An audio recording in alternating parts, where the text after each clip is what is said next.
नमस्कार मित्रांनो, एक्झाम जागर या एज्युकेशन यूट्यूब प्लॅटफॉर्मवर तुम्हा सर्वांचं पुन्हा एकदा स्वागत आहे. मित्रांनो, या आधीच्या सत्रामध्ये तुमच्यासाठीचा प्रश्न होता, भारतीय सशस्त्र दलात एडी कॅम्प म्हणून नियुक्त होणाऱ्या पहिल्या महिला कोण ठरल्या आहेत? या प्रश्नाचं योग्य उत्तर आहे पर्याय क्रमांक 2 म्हणजेच मनीषा पाधी या भारतीय सशस्त्र दलात एडी कॅम्प म्हणून नियुक्त होणाऱ्या पहिल्या महिला ठरलेल्या आहेत. आजच्या सत्राचा पहिला प्रश्न पहा. भारतीय नौदलाच्या युद्धनौकेचे नेतृत्व करणाऱ्या पहिल्या महिला कोण ठरल्या आहेत? आता भारतीय नौदलाच्या युद्धनौकेचे नेतृत्व करणाऱ्या पहिल्या महिला या कमांडर पी देवस्थळी ठरलेल्या आहेत. नुकतेच आता प्रेरणा देवस्थळी यांच्याकडे INS ट्रिंकट या जहाजाचं नेतृत्व देण्यात आलेलं आहे. प्रेरणा देवस्थळी या 2009 मध्ये भारतीय नौदलात दाखल झाल्या होत्या आणि आता त्या 2023 मध्ये INS ट्रिंकटचं नेतृत्व करणाऱ्या पहिल्या महिला ठरलेल्या आहेत. मित्रांनो, हे जे INS ट्रिंकट जहाज आहे हे 2000 साली भारतीय नौदलात दाखल करण्यात आले होते आणि या जहाजाला ट्रिंकट हे नाव अंदमान आणि निकोबार बेटावरील ट्रिंकट या बेटावरून देण्यात आलेलं आहे. मित्रांनो, याआधी सुद्धा प्रथमच काही महिलांनी महत्वपूर्ण कामगिरी केली आहे. त्यांची नावे सुद्धा लक्षात ठेवा. यामध्ये लढाऊ विमान उडविणारी पहिली भारतीय महिला वैमानिक ही अवनी चतुर्वेदी बनलेली आहे. शौर्य पुरस्काराने सन्मानित होणाऱ्या हवाई दलातील पहिल्या महिला अधिकारी दीपिका मिश्रा आहेत. क्रॅश फायर टेंडर चालवणाऱ्या देशातील पहिल्या महिला या दिशा नाईक बनल्या आहेत. मिलिटरी हॉस्पिटल सर्व्हिसेसच्या महासंचालक बनणाऱ्या पहिल्या महिला साधना सक्सेना नायर आहेत. ओडिशा विधानसभेच्या पहिल्या महिला अध्यक्षा प्रमिला मलिक आहेत. ब्रिटनमधील पुरुषांच्या प्रथम श्रेणी क्रिकेटमध्ये अंपायरिंग करणाऱ्या पहिल्या महिला या स्यू रेडफर्न बनल्या आहेत. कंबोडियाच्या नॅशनल असेंब्लीच्या पहिल्या महिला अध्यक्षा खोन सुद्री. वंदे भारत एक्सप्रेस ट्रेन चालवणाऱ्या पहिल्या महिला लोको पायलट या सुरेखा यादव आहेत. पॉवर फायनान्स कॉर्पोरेशनच्या पहिल्या महिला अध्यक्षा परमिंदर चोप्रा. तर आंतरराष्ट्रीय स्थलांतर संघटनेच्या पहिल्या महिला महासंचालक या एम्मी पोप बनलेल्या आहेत. ही सर्व नावे आपल्याला लक्षात ठेवायची आहेत. येणाऱ्या एक्झाम मध्ये नक्कीच आपल्याला यावर एक प्रश्न पाहण्यास मिळेल. नेक्स्ट क्वेश्चन पहा. COP28 चे अध्यक्षपद भूषवणाऱ्या संयुक्त अरब अमिराती या देशाने हवामानाशी संबंधित गुंतवणूक फर्म अल्टेरामध्ये किती अब्ज डॉलर गुंतवणुकीची घोषणा केली आहे? अत्यंत महत्वाची न्यूज आहे. नुकतंच आता COP28 मध्ये संयुक्त अरब अमिरात या देशाने हवामानाशी संबंधित गुंतवणूक फर्म अल्टेरामध्ये 30 अब्ज डॉलर गुंतवणूक करण्याची घोषणा केली आहे. आणि संयुक्त अरब अमिरात या देशाबरोबरच जर्मनीने सुद्धा यामध्ये 10 कोटी डॉलर्स देण्याचे आश्वासन दिलं आहे.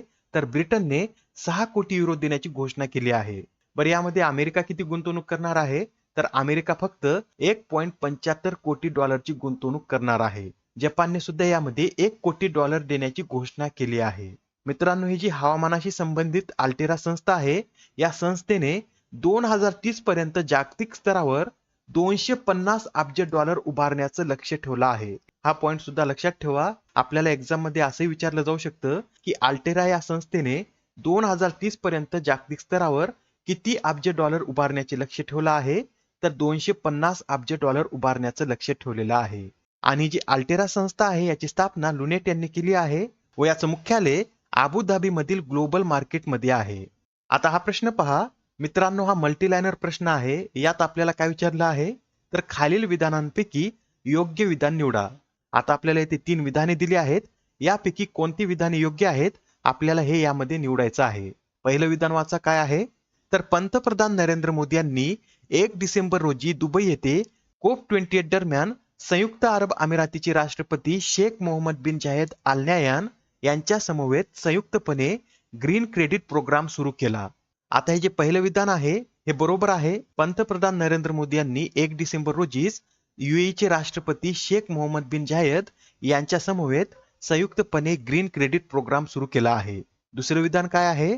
पंतप्रधान नरेंद्र मोदी यांनी स्वीडनचे पंतप्रधान उल्फ क्रिस्टर्सन यांच्या समवेत COP28 दरम्यान 2024-26 या कालावधीसाठी उद्योग संक्रमणासाठी लीडरशिप ग्रुप म्हणजेच लीड IT 2.0 चा दुसरा टप्पा संयुक्तपणे लॉन्च केला आहे. हे विधान सुद्धा बरोबर आहे. आता तिसरं विधान पहा. यात काय म्हटलं आहे? तर शेख मोहम्मद बिन जायद अल नाह्यान हे COP28 चे अध्यक्ष आहेत. आता हे विधान बरोबर आहे का? तर हे विधान चुकीचं आहे. मित्रांनो, आता ही जी दुबईमध्ये COP28 परिषद सुरू आहे याचं अध्यक्षपद हे सुलतान अहमद अल जाबेर हे भूषवत आहेत. यासाठी तिसरे विधान चुकीचं आहे आणि या प्रश्नाचे योग्य उत्तर हे पर्याय क्रमांक 1 आहे. आता प्रश्न क्रमांक 14 पहा. अलीकडेच फ्रान्सच्या सर्वोच्च नागरी पुरस्कार लिजन ऑफ दी ऑनरने कोणाला सन्मानित करण्यात आले? तर आता हा जो लिजन ऑफ दी ऑनर पुरस्कार आहे हा फ्रान्सद्वारे VR ललितांबिका यांना देण्यात आला आहे. या ज्या VR ललितांबिका आहेत या इस्रोच्या शास्त्रज्ञ आहेत व त्यांना हा पुरस्कार भारत आणि फ्रान्स यांच्यातील अंतराळ सहकार्यातील त्यांच्या अतुलनीय योगदानासाठी देण्यात आला आहे. मित्रांनो, VR ललितांबिका यांच्याच नेतृत्वाखाली मानवी अंतराळ उड्डाणावरील CNES आणि इस्रो यांच्यातील सहकार्याचा पहिला संयुक्त करार झाला होता. मित्रांनो, यासहच अजून एक पुरस्कार नोट करून घ्या. नुकतंच आता सुप्रसिद्ध लेखिका आणि अनुवादक आर्शिया सत्तार यांना फ्रेंच सरकारने knight of the order of arts and लेटर्सने सन्मानित केला आहे. दोन्ही न्यूज अत्यंत महत्वाच्या आहेत, नोट करून घ्या. आणि आता प्रश्न क्रमांक 5 पहा. भारत आंतरराष्ट्रीय व्यापार मेळ्यात एक्सलन्स इन डिस्प्ले श्रेणीत कोणत्या राज्याने सुवर्ण पदक पटकावलं आहे? आता अलीकडेच भारत आंतरराष्ट्रीय व्यापार मेळा पार पडला आहे व यामध्ये एक्सलन्स इन डिस्प्ले श्रेणीत ओडिशा या राज्याने सुवर्ण पदक पटकावलेला आहे. मित्रांनो, हा जो भारत आंतरराष्ट्रीय व्यापार मेळा आहे हा 14 ते 27 नोव्हेंबर दरम्यान दिल्लीतील प्रगती मैदानावर आयोजित करण्यात आला होता व या व्यापार मेळ्याची थीम काय होती? तर वसुदैव कुटुंबकम अशी या व्यापार मेळ्याची थीम होती. प्रश्न क्रमांक 6. पंतप्रधान नरेंद्र मोदी यांनी महाराष्ट्रातील कोणत्या जिल्ह्यात छत्रपती शिवाजी महाराजांच्या पुतळ्याचे अनावरण केले? तर आता पंतप्रधान नरेंद्र मोदी यांनी महाराष्ट्रातील सिंधुदुर्ग जिल्ह्यामध्ये छत्रपती शिवाजी महाराजांच्या पुतळ्याचं अनावरण केलेलं आहे आणि हा जो पुतळा आहे हा सिंधुदुर्ग जिल्ह्यातील राजकोट किल्ल्याजवळ उभारण्यात आला आहे. आता या पुतळ्याची उंची किती आहे अजून स्पष्ट झालेलं नाही. काही न्यूज मध्ये या पुतळ्याची उंची ही 45 फूट असल्याचं सांगण्यात आलं आहे. बरं, यावेळेसचा कितवा नौदल दिन होता? तर यावेळेसचा हा 52वा नौदल दिन सोहळा होता आणि यावेळेसच्या या नौदल दिनाचं आयोजन महाराष्ट्रातील सिंधुदुर्ग जिल्ह्यातील मालवण येथे करण्यात आलं आहे. या नौदल दिनानिमित्त पंतप्रधान नरेंद्र मोदी यांनी अत्यंत महत्वपूर्ण घोषणा केली आहे, ती नोट करून घ्या. आता नौदलाच्या गणवेशावर छत्रपती शिवाजी महाराजांच्या राजमुद्रेपासून प्रेरित मानचिन्हाचा समावेश करण्याची घोषणा पंतप्रधान नरेंद्र मोदी यांनी केली आहे. मित्रांनो, हा जो नौदल दिन आहे हा 4 डिसेंबर रोजीच का साजरा केला जातो? तर 1971च्या भारत पाक युद्धात भारतीय नौदलाच्या अविस्मरणीय विजयाच्या स्मरणार्थ भारतामध्ये 4 डिसेंबर रोजी हा नौदल दिन साजरा करण्यात येतो. बरं, जे 1971चं भारत पाक युद्ध होतं यात भारताद्वारे कोणतं ऑपरेशन राबवण्यात आलं होतं?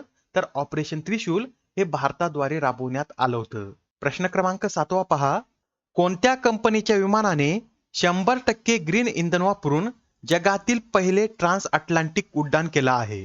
तर आता जगातील पहिलं ट्रान्स अटलांटिक उड्डाण व्हर्जिन अटलांटिका या कंपनीच्या विमानानं केलेलं आहे. बरं, या विमानाला काय नाव देण्यात आलं होतं? तर फ्लाईट 100 असं या विमानाला नाव देण्यात आलं होतं. आणि या विमानाने कोणत्या 2 स्थानकादरम्यान प्रवास केला आहे असं जर विचारलं तर लंडनचे हिथ्रो विमानतळ ते न्यूयॉर्कचे जॉन एफ केनेडी विमानतळ या 2 स्थानकादरम्यान या विमानाने प्रवास केला आहे. प्रश्न क्रमांक 8 पहा. अलीकडेच प्रकाशित वेलकम टू पॅराडाईज या पुस्तकाच्या लेखिका कोण आहेत? तर आता हे जे वेलकम टू पॅराडाईज पुस्तक आहे हे पुस्तक ट्विंकल खन्ना यांनी लिहिलेलं आहे. लक्षात ठेवा, ट्विंकल खन्ना यांचं वेलकम टू पॅराडाईज हे पुस्तक प्रकाशित झालेलं आहे. मित्रांनो, याआधी सुद्धा काही महत्वपूर्ण पुस्तके प्रकाशित झाली आहेत, त्यांची नावे सुद्धा आपण एकदा रिवाइज करून घेऊया. रघुराम राजन आणि रोहित लांबा यांनी ब्रेकिंग द मोल्ड हे पुस्तक लिहिलं आहे. एस सोमनाथ यांचं नीलाऊ कोदीच्या सीमांगल हे पुस्तक प्रकाशित होणार होतं, पण काही कारणामुळे आता हे पुस्तक प्रकाशित होणार नाही, हे सुद्धा लक्षात ठेवा. अशोक टंडन यांना द रिव्हर स्विंग हे पुस्तक लिहिलं आहे. विवेक अग्निहोत्री यांना the book of life, my dance with Buddha for success. Vipul Rikhi यांचं drunk on love, the life vision and songs of Kabir हे पुस्तक प्रकाशित झालं आहे. निर्जा चौधरी यांचं how prime minister decide, Chetna Maru यांचं वेस्टर्न लेन, अभिषेक चौधरी यांचं Vajpayee the ascent of the Hindu right, Anita Bharat Shah यांचं कलर्स ऑफ डिवोशन आणि AK भट्टाचार्य यांचं इंडियाज फायनान्स मिनिस्टर हे पुस्तक प्रकाशित झालं आहे. आता हा प्रश्न पहा, यात काय विचारला आहे? कोणत्या शहरात माती कला महोत्सवाचे आयोजन करण्यात आले? तर आता हा जो माती कला महोत्सव आहे याचं आयोजन गुजरात मधील अहमदाबाद या शहरामध्ये करण्यात येत आहे व या महोत्सवाचं उद्घाटन केंद्रीय गृहमंत्री अमित शहा यांच्या हस्ते करण्यात आलं आहे. आजच्या सत्रामधील शेवटचा प्रश्न पहा. दरवर्षी जागतिक मृदा दिवस कधी साजरा केला जातो?